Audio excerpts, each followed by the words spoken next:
Thank you, Mr. Speaker. I rise today in strong opposition to the Republican spending bill currently before this House. This bill fails to create jobs, deeply hurts our families and seniors, and responds with extremes at a time when our fragile economy can least afford it. I am committed to a budget that lives within our means while investing in the future and cutting our deficit. However, this irresponsible Republican spending bill hampers job creation and jeopardizes investments in American innovation, American education, and American infrastructure.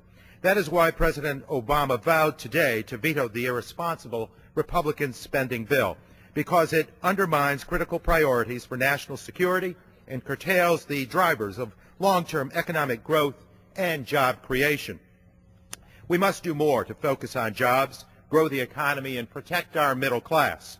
Certainly, while responsibly tackling our nation's debt and deficit, that is why I have offered 8 amendments to this bill, which will protect seniors, protect energy innovation, strengthen our children's education, and most importantly, will protect and grow jobs as the fragile economy slowly recovers.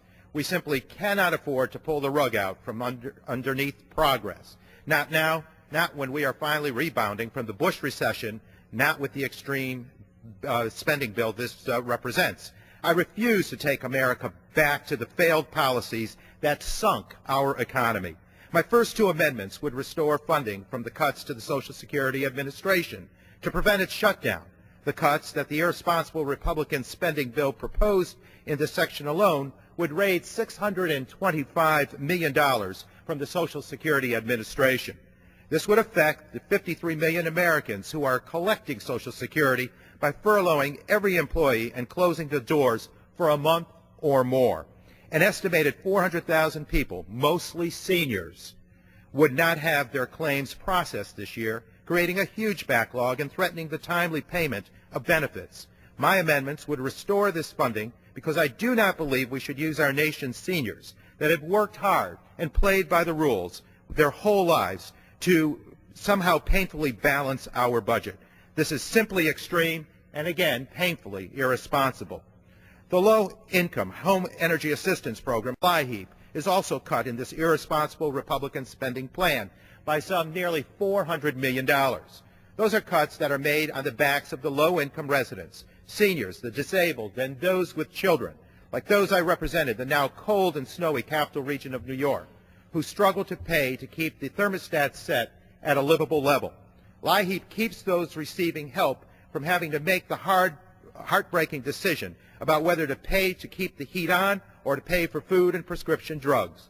To pull the rug out from underneath our nation's most vulnerable is both simply extreme and painfully irresponsible. My 4th amendment would maintain funding for the Weatherization Assistance Program and the State Energy Program. It is amendment number 4 and is set up for a recorded vote today. I encourage my colleagues to support this bill. The State Energy Program yields $7.22 in annual energy savings for every $1 invested in it while renovating our 13,000 buildings per year.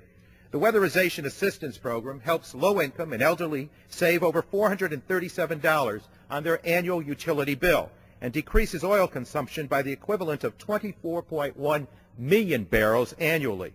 To cut these jobs producing energy-saving programs that clearly work is both simply extreme and painfully irresponsible.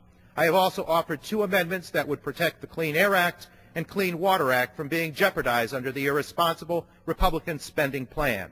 The Clean Air Act protects public health and safety and has saved hundreds of thousands of lives since 1970 by reducing air pollution by 60% while the economy has grown by 200%.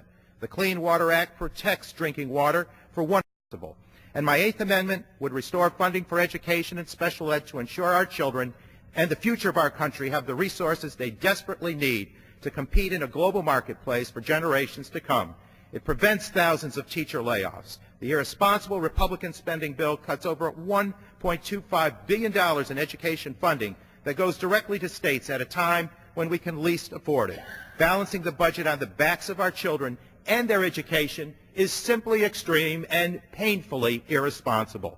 Mr. Speaker, I strongly oppose the current irresponsible Republican spending bill before the House. It threatens to undermine our recovering economy and job growth. I yield back.